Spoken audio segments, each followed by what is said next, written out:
Good afternoon, awesome people. Welcome to Karating Friends. It's 3:30 in the afternoon. I was out in Kisumu. There's a conference going on that I attended this morning, and I'm back a little early, which is how I like it. So I want to tell you about a young man who just called me last night. He's an African, not a Kenyan. He's an African who was born and raised in Albuquerque, New Mexico.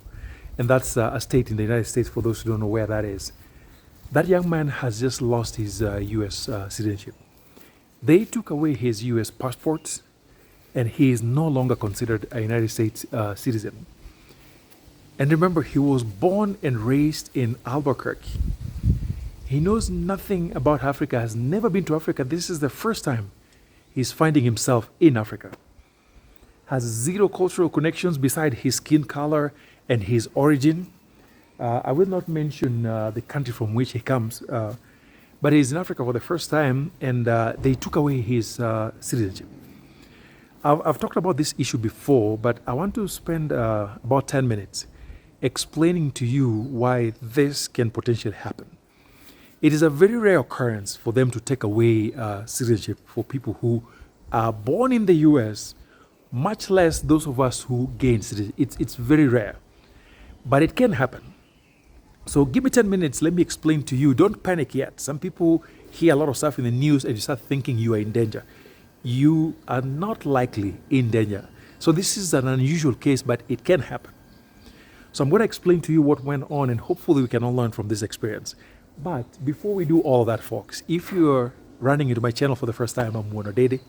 I'm in Kisumu in Western Kenya. Look at how lovely my background is. In fact, I'm just realizing that my mangoes are just flowering right here.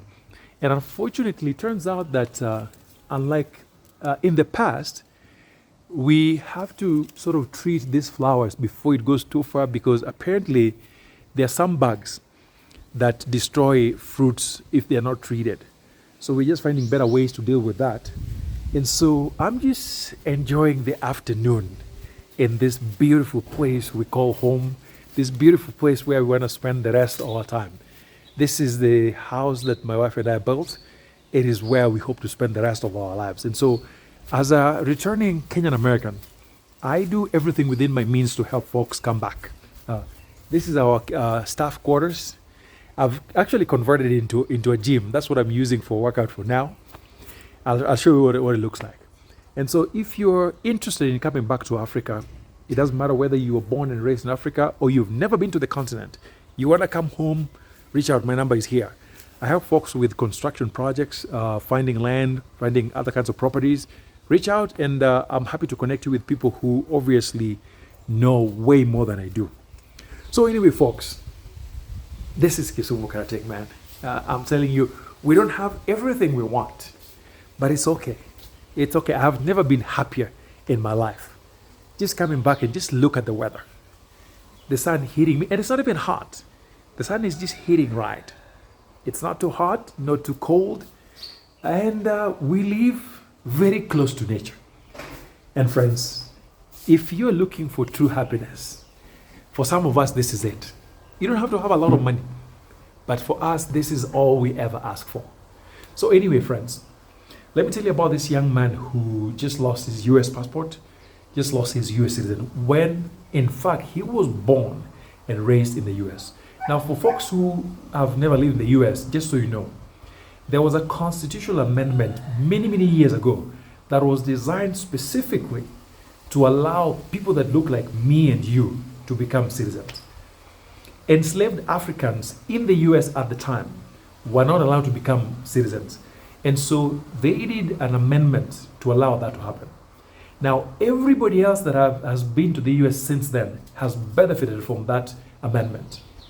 Every single person you know that is a US citizen today, almost all of them, have benefited from the amendment that was designed to help enslaved Africans. One of the things I am so grateful for from the community that has welcomed me in the US. In fact, many people don't realize it, but one of the communities that welcomed me the most is the African American community, and I'm forever grateful. So that amendment allowed people like me who showed up from someplace else, or people like me who give birth in the US to get US citizenship. So, under normal circumstances, it is nearly impossible to take away US citizenship, because if you're born on US soil, US air, or US water, you automatically become a US citizen. However, it turns out there are limits to this provision here, and that's what I'm going to explain to you. Now, for people who acquire US citizenship through naturalization, they can take it away. However, again, it's still very difficult for that to happen. It's a costly process. They have to go through courts and all that. So it really has to be worth the government's effort to do it. So there are 3 circumstances under which your citizenship can actually be taken away from you. So I'm only sharing this so that the immigrants who are out there who are not aware can share this information, so you don't mess up and you don't find yourself in trouble, especially now with Captain Orient in charge. It's very easy for them to find every single excuse to take away your citizenship. It's not easy. Most of you are not at risk, but it can happen. So scenario number 1, the circumstances under which they can take it away.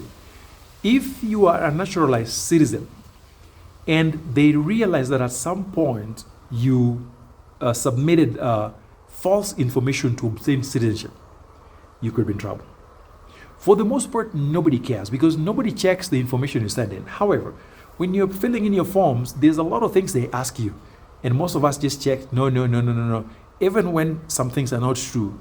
And so if you submitted information that was false when you're applying for your US citizen and then they find out, you're in trouble. Now, this typically happens when you have done something that brings attention to you. Many people can do that and get away with it. But if you do that and then you end up doing something that draws attention to you, then they check your records and they find you submitted false information, especially material facts, then you're in trouble.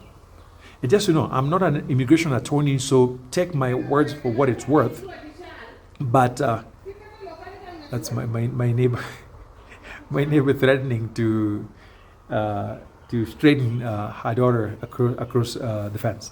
So anyway, folks, so yes, if you submitted false information and they find out, and usually it's because you've done something that brings you to the attention of the US government, that can be a problem. The second scenario where that can happen is if for some reason it turns out that you are a child of a diplomat, then being born in US soil does not entitle you to that right of citizenship. And that is what actually happened to this young man who called me yesterday. It turns out that his father was a diplomat at the time. That young man is like 42, 43 right now. So at the time he was born, his father was a diplomat who was on his tail end of finishing his tenure. So I think he finished his last day, stayed a little bit, and then had a baby. So there was some small window between the last day of his work and the time this young man was born. I think it was the same month. The same month that he retired is the same month that this young man was born. And so the loophole they got was that at the time this young man was born, the father was still a diplomat. So if your parents are in the US on behalf of a government, then that could be a problem. That could be a problem for you in the sense that they will say that you are not entitled to US citizenship by the fact that your parents were there on behalf of a country as diplomats. So children of diplomats don't get citizenship just because they're born in the US. Like I said, under normal circumstances, nobody cares. You can still have your US birth certificate. You can move and live like a normal US citizen. But if ever something happens that brings you to the attention of the US government, like they say you do some major crime, which unfortunately is what happened to this young man. He ended up doing something that I will not describe, that's something that was a little nefarious. So when that brought him to the attention of the US government, they started looking at his background. And then they found out that yes, indeed he was born in Albuquerque, New Mexico, which is within the US. He could have qualified, but he was born within the month that his dad finished his diplomatic assignment. And that disqualified him. So not only did they send him to jail, when he got back, they took away his US citizenship. It was a process. They had to go through courts and all that. But yeah, he is back in Africa. He's never been to Africa ever. doesn't even know the local language. So friends, the other third reason again where they could take away your citizenship has to do with the, hang on a second, somebody is calling me. Oh, sorry guys. So the third option that I was explaining was that, and this is technically a gray area. There are kids who move to the US with their parents, and for whatever reason, their parents fail to file the correct paperwork for them. And so if it turns out that you are entitled to US citizenship and your parents did not file the correct paperwork, and then you do something, again, oftentimes you've done something that brings you to the attention of the US government, then you could be in trouble. So I hope, folks, this is something that you can all learn from, but most importantly, folks, I always say, many of us are passionate about coming back to Africa. We're doing things to make that happen. But even if you don't care about coming to Africa, that's okay. We don't judge you. Always think of Africa as a potential option. So if ever Africa was the only option left, are you prepared? Do you think you can come back, or do you think your kids can come back and find a footing? And I say this particularly for those who don't care about coming back. If it so turned out that Africa was the only option left, would you or your kids find a footing back here? All right, folks. Thank you for listening, and I will see you in the next. Bye.